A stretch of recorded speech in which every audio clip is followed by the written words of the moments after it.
السلام عليكم، مرحبا بكم عند رونوفاكس. الصينيه بالرجلين ديالها شي حاجه ثقيله اللهم بارك. كاين هذا اللون الفضي وكاين الذهبي. بالنسبه للعبارات راه كاينين عبارات كاملين، الناس اللي كيبغيو شي حاجه كبيره الموين الصغيره. كاين عندنا النمره 50، كاين عندنا النمره 55، هذه كبر من هذه بواحد شويه هكا.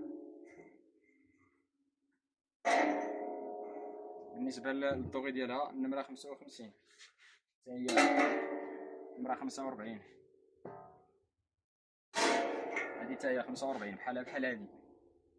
الرجلين كلشي عندهم الرجلين ديالهم، الا بغيتي تستعملهم الجلسه البلديه راه كدير الرجلين، بغيتيهم تستعملهم في الصالون حيد الرجلين واستعملها الصينيه هذه. بالنسبه للناس اللي كيبغيو شي حاجه صغيره 40 سنتيم، فيها الطوغي وفيها الفضي. بالنسبه للصغار نمره 36 كاين فيها الفضي وفيها الدوري ديالها. مرحبا بالجميع. بالنسبه للثمن راه كيبداو من 130 درهم للفوق. مرحبا بالجميع.